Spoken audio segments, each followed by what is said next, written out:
Bismillahirrahmanirrahim. Assalamualaikum warahmatullahi wabarakatuh. Alhamdulillah.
Bismillahirrahmanirrahim.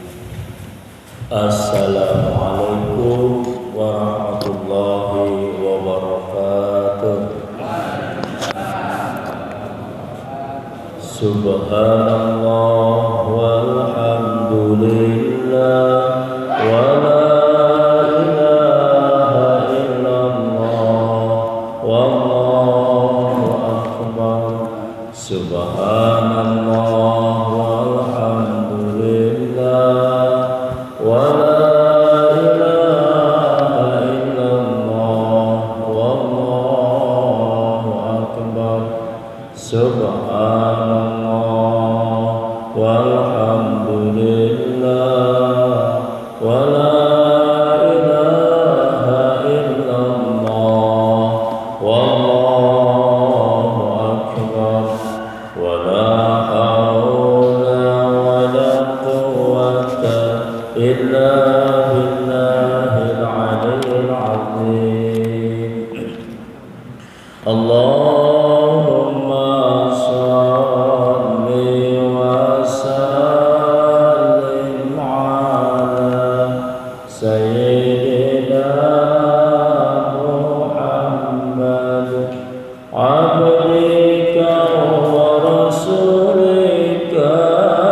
سيدنا محمد عبدك ورسولك النبي الأمي وعلى آله وصحبه أجمعين اللهم صل وسلم وبارك عليه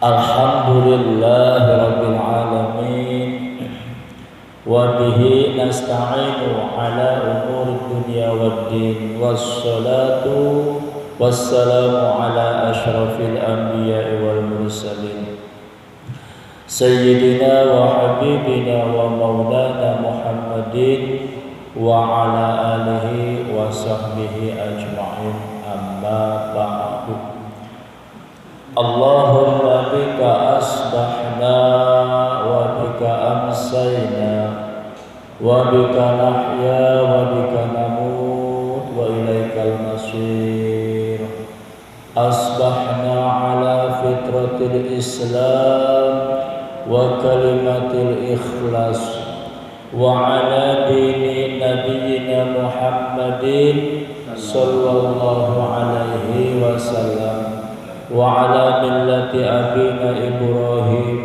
حنيفا وما كان من المشركين اللهم افتح لنا حكمتك وانشر علينا رحمتك من خزائن رحمتك يا أرحم الراحمين آمين يا الله يا رب العالمين. Ikhwah fillah hadirin jamaah Masjid Al-Ghuraba yang pasti dimuliakan oleh Allah Subhanahu wa taala. Harus yakin ya Pak ya. Jangan lagi mudah-mudahan mendapatkan rahmat, pasti mendapat rahmat dari Allah Subhanahu wa taala. Alhamdulillah kita bersyukur kehadiran Allah. Kita memuji Allah. Kita memuja Allah, menghambakan diri hanya kepada Allah. Tanda syukur akan nikmat yang telah Allah berikan kepada kita. Jadi orang yang beriman, Islam dan ihsan dalam syariat yang kita amalkan semata-mata biidznillah dengan izin Allah Subhanahu wa taala yang akan menghantarkan kita pada tempat yang mulia di sisi Allah sebesar ukuran ketakwaan kita kepada Allah Subhanahu wa taala. Shalawat serta salam semoga senantiasa tercurah bagi junjungan alam Rasulullah Muhammad sallallahu alaihi wasallam yang sama-sama kita harapkan, kita rindukan syafaatnya, pembelaannya, kesaksiannya di hadapan Allah Subhanahu wa taala. Amin ya Allah ya rabbal alamin. Jamaah rahimakumullah, dalam salah satu hadis ada doa yang diajarkan Rasul untuk kita amalkan. Nanti dikasih, dihafalkan, diamalkan. Sebagian besar sudah mengamalkan, tingkatkan penghayatannya.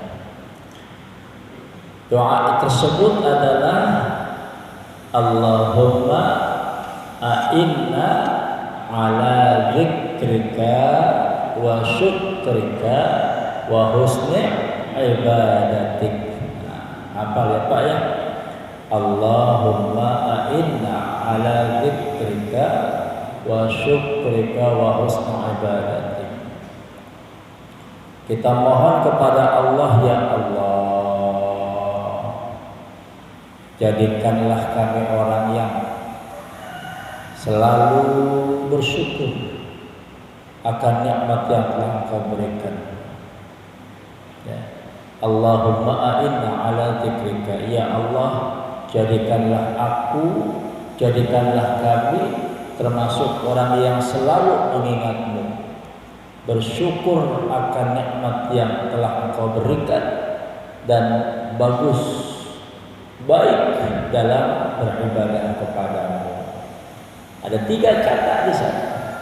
Yang pertama zikir, yang kedua syukur, yang ketiga ihsan dalam beribadah kepada Allah Subhanahu wa taala. Ini rumus, ya. Rumus bagaimana kita akan menjadikan diri kita sebagai hamba Allah. Ya, hamba Allah, ibadur rahman, hamba yang maha pengasih. Yang pertama, kita mohon kepada Allah agar kita termasuk orang yang selalu ingat kepada Allah. Makna zikir secara sempit ucapan kalimat-kalimat thayyibah, subhanallah walhamdulillah, ya, wala ilaha illallah wallahu akbar, di antara contohnya itu. Tapi secara luas makna zikir kepada Allah itu adalah tidak pernah lepas ingatan kita, tidak pernah lepas hati kita, selalu terikat dengan kesadaran bahwa Allah Subhanahu wa taala selalu mengawasi. Ya. Innallaha ala kulli syai'in qadir, bahwa Allah Subhanahu wa taala lah yang menentukan segala sesuatu, bahwa Allah Subhanahu wa taala mendengar ucapan kita, melihat perbuatan kita, bahkan mengetahui apa yang tersirat di dalam hati kita, di dalam pikiran kita. Kapanpun, dimanapun, bagaimanapun keadaan kita, selalu ingat kepada Allah Subhanahu wa ta'ala. Bahkan zikir kita itu di saat tidur pun, ketika kita sebelum tidur misalnya membaca doa, itu tidurnya kita pun dipandang zikir kepada Allah Subhanahu wa ta'ala. Ya.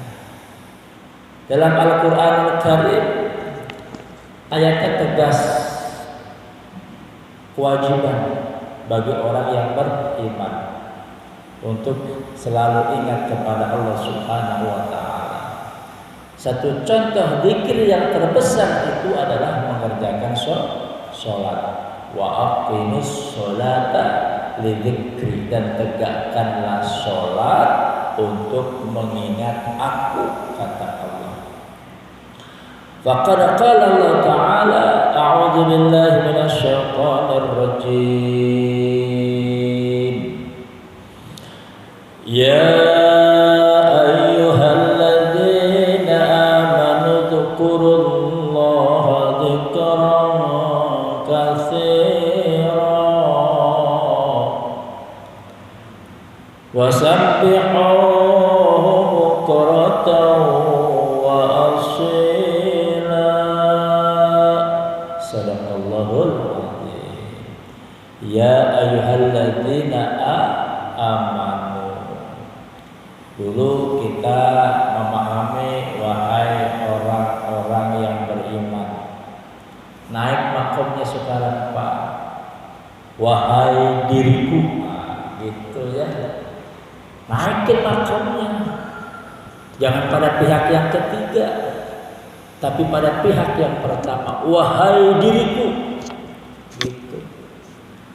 Kalau ada kata-kata ya ayyuhalladzina amanu, satu bentuk pengakuan keimanan kita kepada Allah, maka fahami itu bahwa kita lah yang diperintahkan oleh Allah. Ya.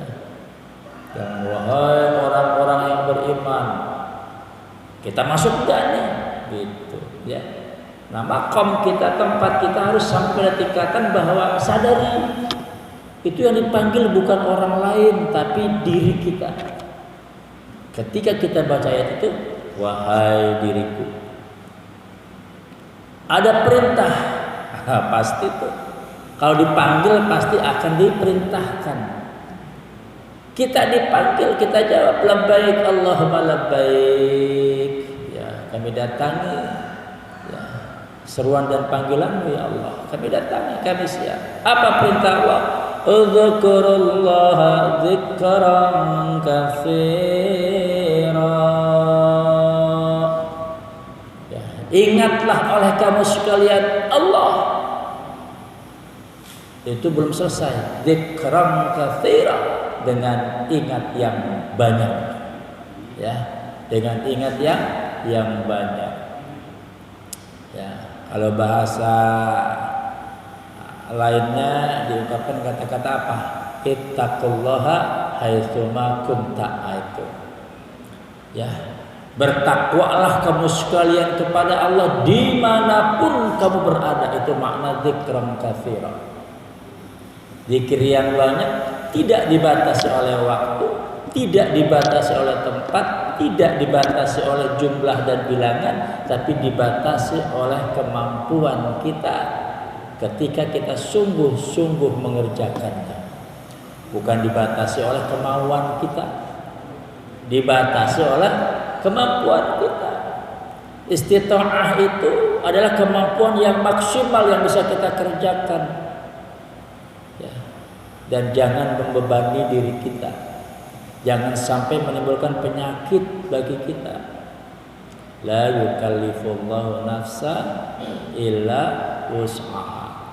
Karena sesungguhnya Allah Subhanahu wa taala tidak pernah memberikan beban kepada seorang pun di luar batas kemampuan.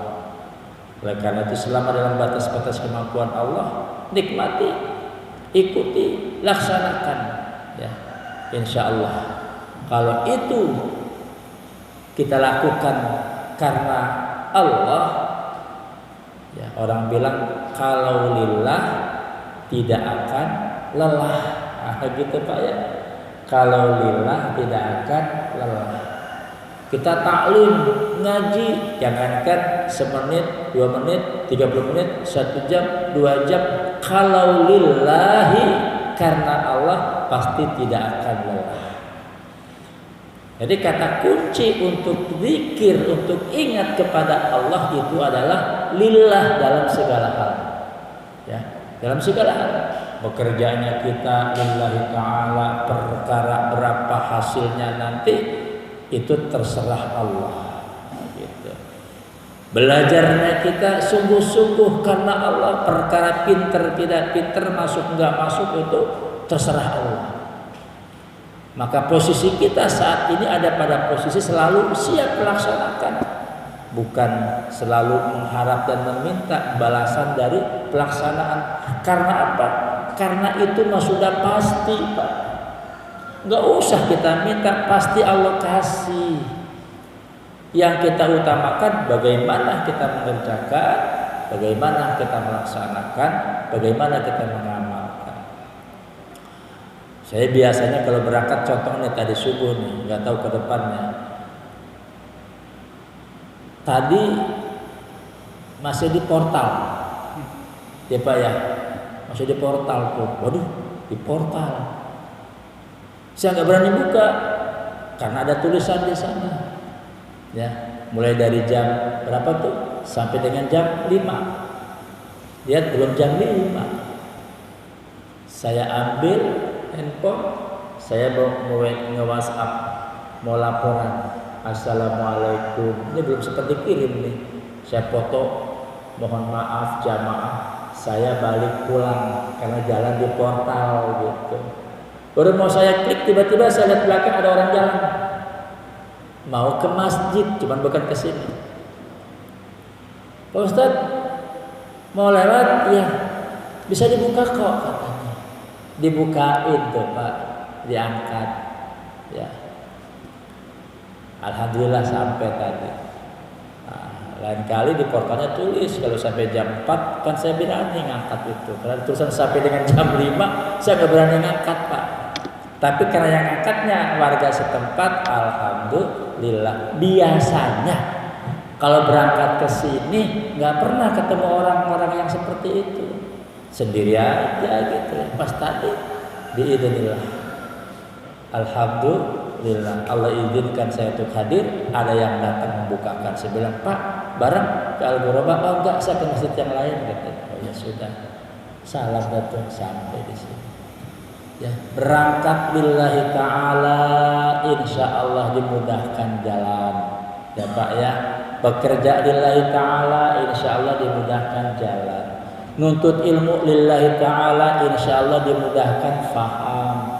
Sholat lillahi ta'ala, insya Allah khusyuk di dalam sholat kita. Pokoknya udah kalau lillahi ta'ala, kalau karena Allah, ihsannya akan dapat. Ya, kebaikannya akan dapat, kualitas terbaik dalam pekerjaan kita akan kita dapatkan kalau karena Allah. Jadi bapak-bapak, adik-adik, apapun yang kita kerjakan maka kerjakan karena Allah. Kalau itu yang kita lakukan akan datang pertolongan Allah di saat kita kesulitan mengerjakannya. Allah akan berikan pertolongan. Saya pernah ngalamin juga itu kalau santri-santri yang ditugaskan ngajar oleh Pak Kiai itu kalau udah raditu billahi rabba wa bil islami dina wa bi muhammadin nabiyya wa rasula ilahi anta maqsudi wa ridhaka matlubi a'tini mahabbataka wa ma'rifataka la haula wa la quwata illa billah. Kata Pak Kiai, wahai santriku fulan, kau ngajar di sana, kau ngajar di sana, kau ngajar di sana. Berangkat kalau karena Allah, ketika dia mengajar, ini pengalaman Pak, maka terpampang seakan-akan ada layar di depan kita, ada contekan di depan kita tentang apa yang harus kita sampaikan. Bahkan tergambar saat ketika kiainya ngajar, kiainya menerangkan. Jadi nyontek tuh Pak, cuman jamaah nggak tahu kalau dia lagi nyontek, dikasih contekan sama Allah. Tapi kalau niat berangkatnya karena nanti dapat amplopnya berapa, yang terbayangnya adalah amplop. Udah dah kacau urusannya. Kalau yang terbayangnya amplop, materi, kajian, lupa. Yang keingetan apa? Nanti mau beli apa ya? Gitu ya. Nanti mau beli apa ya? Gitu. Dan semua biasanya pernah dialami oleh orang-orang yang terjun dalam kegiatan dakwah, pernah dialami dengan berbagai cara. Allah ingatkan supaya apa? Ikhlas, mukhlislah. Jadilah orang yang ikhlas dalam berdakwah, dalam beramal, dalam beribadah kepada Allah Subhanahu wa ta'ala. Contoh lain, kalau kita sholat tarawih itu ikhlas, nikmat sholat tarawihnya. Enggak mengeluh dengan panjang atau pendeknya. Yang penting ikuti aturannya, terjaga rukun-rukunnya, nikmat rasanya. Jadi perkara suatu ibadah yang kita kerjakan, kalau dilakukan sesuai dengan ketentuan, itu nikmat Pak. Enak. Dikebut secepat-cepatnya capek. Ya, dilambat-lambatin juga capek. Kita ini ummatan wasaton, ada di tengah-tengahan, ya, ada di tengah-tengah, nggak kurang, nggak lebih, pas. Nah, tinggal perkaranya bagaimana kita tahu yang kita kerjakan ini pas, tidak kurang, tidak lebih. Ya, ingatnya kita kepada Allah itu pas, tidak kurang, tidak lebih. Maka contohnya ada pada pribadi Rasulullah Muhammad sallallahu alaihi wasallam. Lanjut kajian kita ini pada hadis ini riwayat Asy-Syaikhani Bukhari wal Muslim dari Al-Qamah radhiyallahu anhu. Sa'altu Aisyah radhiyallahu anha, aku bertanya kepada Aisyah ridha Allah atasnya. Akana Rasulullah sallallahu alaihi wasallam yakhussu syai'an minal ayyami. apakah Rasulullah Muhammad sallallahu alaihi wasallam mengkhususkan dari suatu ibadah yaqsudu ziyadah fil ibadah, itu maksudnya mengkhususkan, ya, menambah dalam masalah ibadah. Qalat, berkata Aisyah, la kana amaluhu dimatan ay daiman mustamirran. Siti Aisyah mengatakan tidak, pekerjaan beliau itu adalah terus menerus, ya, nggak pernah belang bentong kalau bahasa kitanya. Maka Rasulullah Sallallahu Alaihi Wasallam yatiqu, apa yang dikerjakan Rasulullah Sallallahu Alaihi Wasallam dapat kamu kerjakan, ya, dapat kita kerjakan. Kan kita suka bilang begini, itu kan Nabi, itu kan Rasul, nggak mungkin lah kita bisa mencontohnya, jauh. Kata Aisyah, kamu bisa mencontohnya, kamu bisa menteladaninya, kamu bisa mengikutinya. Karena itulah tujuan dan tugas yang diemban oleh Rasulullah Muhammad Sallallahu Alaihi Wasallam. Qalat Aisyah, kana Rasulullah sallallahu alaihi wasallam yada'ul amala wa huwa yuhibbu ay ya'mala bihi khasyata ay ya'mala an-nasu bihi fayurada alaihim. Ini satu bentuk, satu contoh. Kata Siti Aisyah, keadaan Rasulullah sallallahu alaihi wasallam itu, ya, jika dia menyenangi suatu ibadah untuk mengerjakannya, maka suatu waktu akan dia tinggalkan, ya. Meninggalkan pekerjaan yang ia senangi untuk apa? Ya, karena takut, kalau khawatir kalau perkara itu dianggap sebagai suatu kewajiban atas umatnya, gitu ya. Rasulullah dalam satu contoh, ingat peristiwa tentang sholat tarawih, ya. Malam pertama Rasul datang, sahabat lihat, wah beda nih, nggak biasa. Sholat apa ya? Ngikutlah. Habis itu besoknya cerita, tadi malam aku sholat bersama Rasul, sholat yang nggak biasa dikerjakan. Sahabat yang lain pengen ikut juga, semangatnya luar biasa. Pokoknya apapun yang dilakukan Rasul, sahabat pasti ngikut, pengen ngikut. Malam kedua bertambah banyak, malam ketiga penuh tuh. Rasulnya nggak datang, ya Pak ya, nggak datang Rasul. Rasul mengerjakan, tapi di rumah.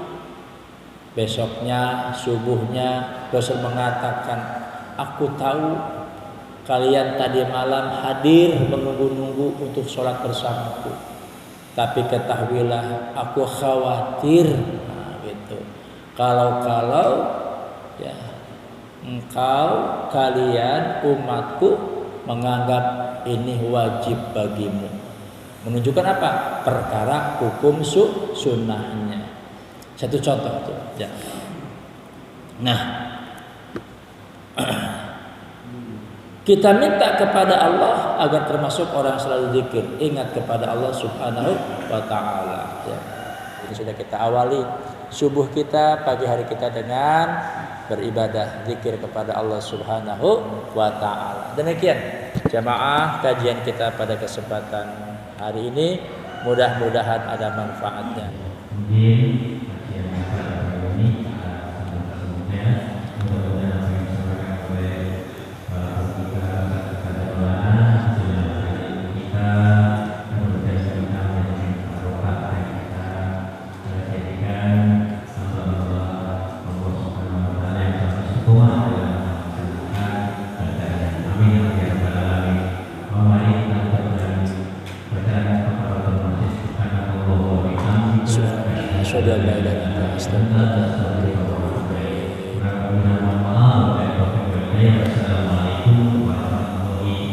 Waalaikumsalam.